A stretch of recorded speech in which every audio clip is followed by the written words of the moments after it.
Hi guys, welcome to the channel. On YouTube. Today we're going to be doing turbos on both of our 200 TDI Land Rovers.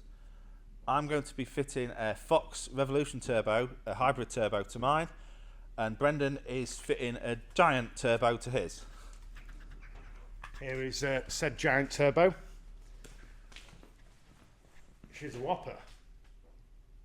Gained at a bargain price, so we're going to put it on, give it a go and see what happens. Yeah. Let's take the bonnets up.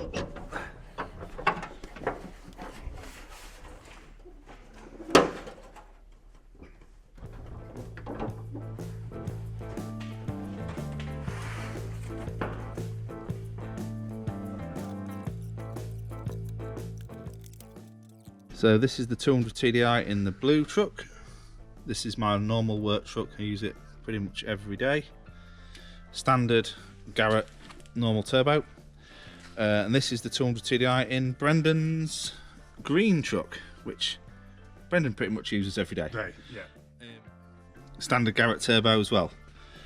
So the turbo Brendon's got is one that came from my brother. It's off a project he was building. It is quite a big turbo. It's a T28. It's made by Max Speeding Rods, and it's the billet version. It was just too big for my brother's. My brother's doing a 1.7 turbo diesel conversion, and it was just a bit too big for that. So we think it might work on this. Hopefully, it provide a little bit more boost.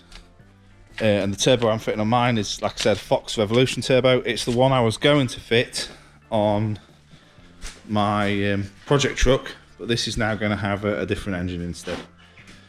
So that's from Fox Revolution turbos, and I'll show you the differences when we get the turbos off between a standard impeller and the Fox and the hybrid one. impeller, yeah.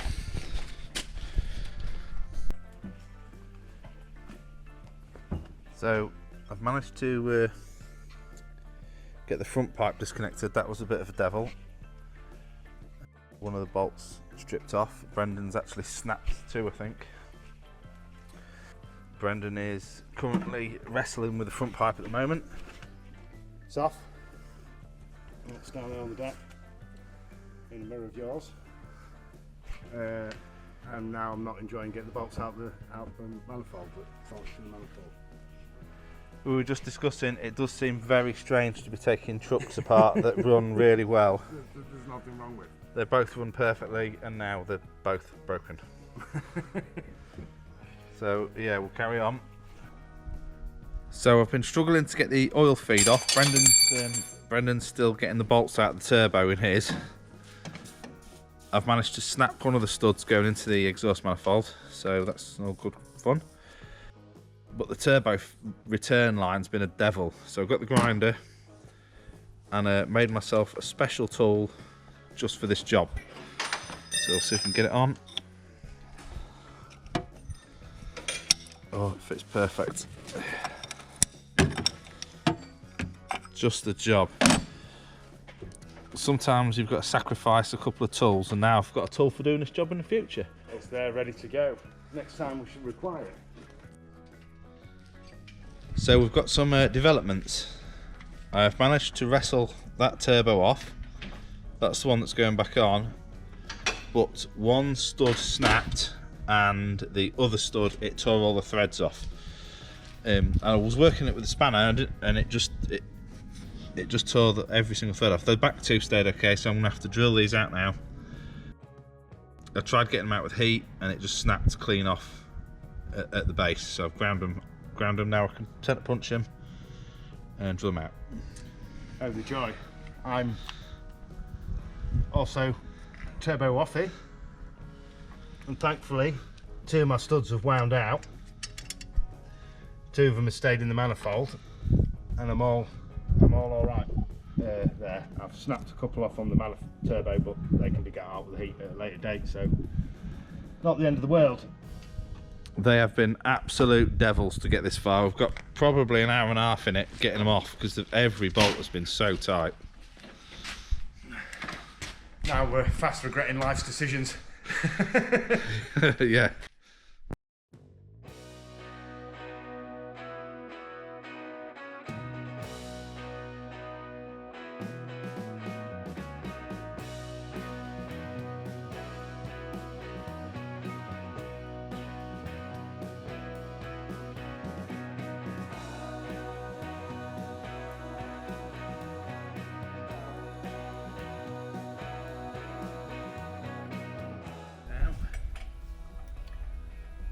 Yes! Got the broken drill bit out with a magnet. Oh, that's good news.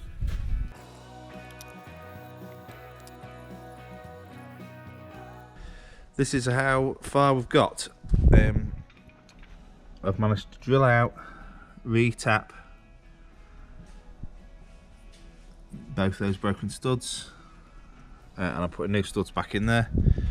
Brendon's got his turbo off. We have come to a bit of an issue. I'll just show you the difference between the turbos actually. This is the original turbo from my 200 TDI, and this is the new Fox Revolution turbo. As you can see, the impellers are different.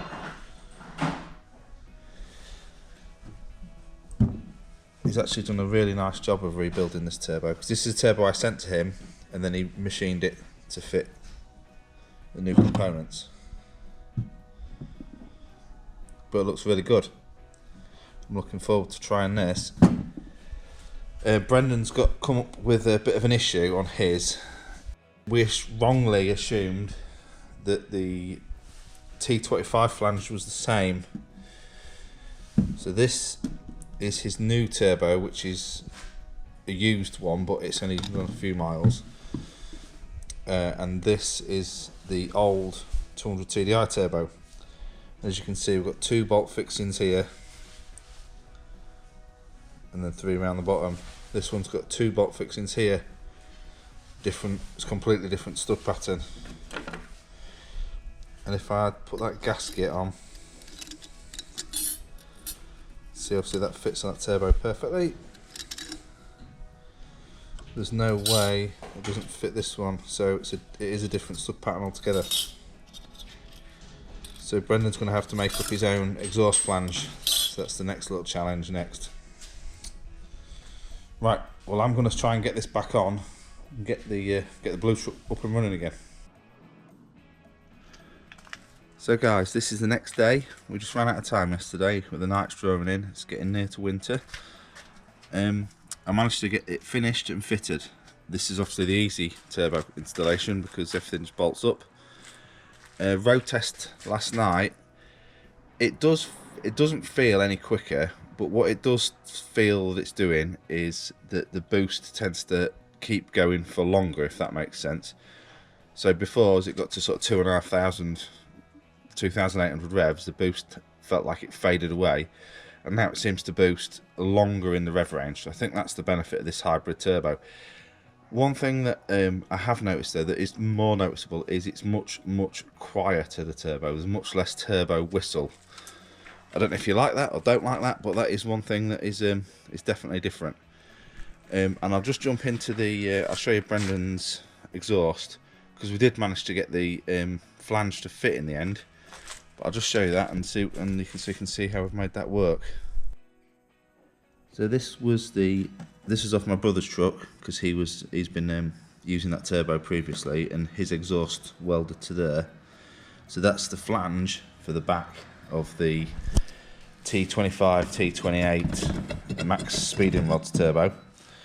If I lay the exhaust over the top for the Land Rover, those 2 holes nearly line up, that one and that one. We can't use obviously that stud or that stud, but we can get 4 in. So we drilled the holes out to 9mm, and then actually that fits. So you have to use a steel gasket because it is close on this section. You've only got about 5mm of material between the 2. I'll show you it on the truck. So there's the big turbo on Brendon's Land Rover. As you can see, you can't get that stud or that one, but you still do get 4 studs, and then it means you can use the standard Land Rover elbow and front pipe. If anyone is thinking about doing one of these T25 T28s onto a 200 TDI, all you have to do is drill those 4 bolts out to 9mm in the exhaust elbow, and then it will fit. So that's really easy, and it saves a lot of machining and making an exhaust. So Brendon's going to be back here in a minute, and we'll carry on putting this together.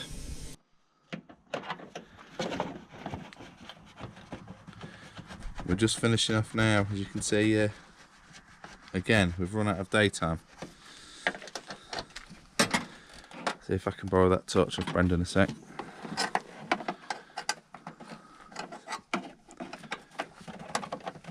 So it's all fitted. Just need to finish off. Just putting the water bottle in, then we've got to put the front pipe on, and we'll fire it up and see if it spins. We hope so. After all this work, yeah, we certainly hope so. Right, we're going to give it a fire up the first time. Hopefully that spins round. Alrighty.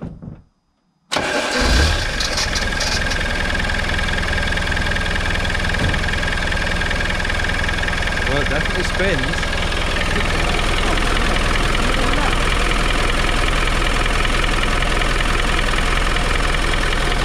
So both of these trucks have got the exact same engine and the exact same exhaust system. But the only difference is now the turbo, so I'm going to listen, see if they sound any different. Yeah, give it a rev.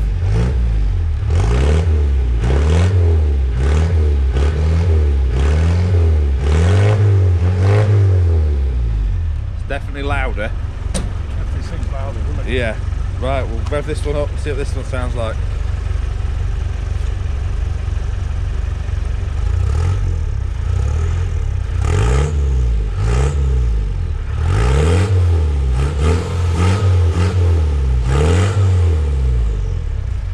Yeah, noticeable difference. Yeah. So that's the turbo that's making them sound totally different. So guys, this is a couple of days, well, it's actually a week later after fitting these turbos. The hybrid turbo is working great. This big turbo, the max speeding rods turbo, it's just not right on the 200 TDI. It's a GT28 hybrid. As you can see, it's quite large. We actually fitted a cheap boost gauge. Let's see if I can show you guys. See in there? Yeah, we fitted a cheap boost pressure gauge from the Jungle website, just so we could see what it was doing. And at standard fueling, we was getting about, what do you reckon, 1 psi, maybe 2? Not even that, half a psi, maybe 1. And that was revving the engine to the governor to 4,400 or whatever the governor set of these. It doesn't feel very nice when you get near the governor on a 200. No, they feel like all the conrods are going to come flying out at any point. So we turned the fueling up quite a bit, and with the fueling turned up, you can get about maybe 10 psi. We've got nearly 10 psi a boost, but it's absolutely singing before it gets there. And at that point, it's starting with the LD.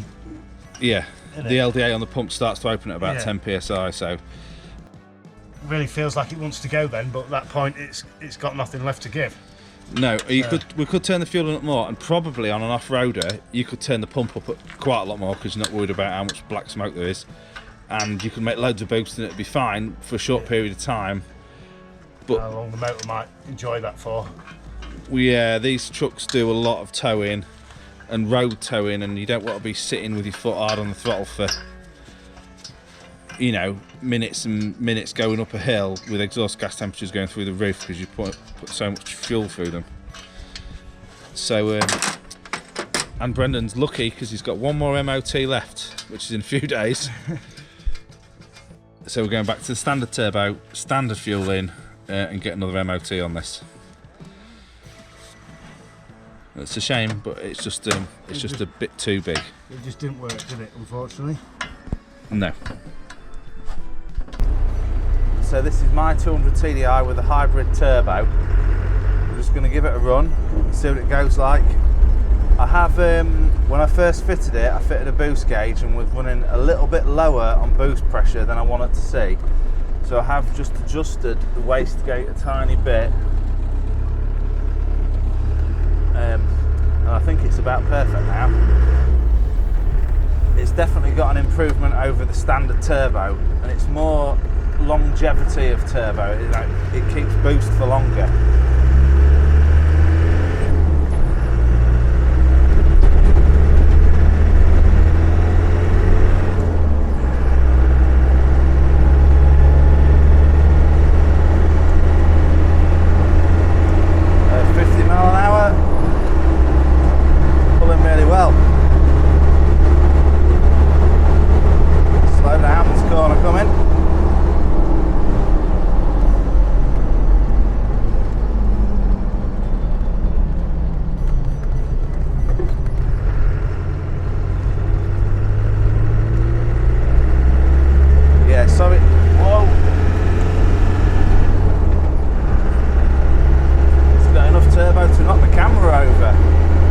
So guys, thoughts on the turbos? With the big turbo on Brendon's truck, it was too big, and we had to turn the fueling up so much that we were just risk of running exhaust gas temperatures too high, especially for a truck that's used on the road. As an off-roader, I think you could turn the fuel up and make tons of boost right to red line, and it'd be great. You know, short bursts, but I don't think it's a turbo for a road truck, really, not for us anyway. Hybrid turbo, I'm really happy with this. It tends to boost for much longer, makes the truck more drivable. Normally 200 TDI sort of run out of boost at 2,800-ish revs. This will boost, it seems to boost hard all the way to the governor now, which has made a massive difference. It'll just pull fourth gear to 60 mile an hour, which before he was 55, it was really labouring, and now it'll whiz straight to 60, put it in fifth, and it'll keep pulling. Yeah, so it has made a massive difference. Remember, they're only 110 horsepower, so they're not rocket ships to start with. But yeah, well, thanks for watching the video. Please consider subscribing. We're going to be doing more stuff on Land Rovers, boats. We've got boat steering system that's coming out next week, fitting a hydraulic steering system, and more on the project build, which is that's coming along nicely as well. Thank you.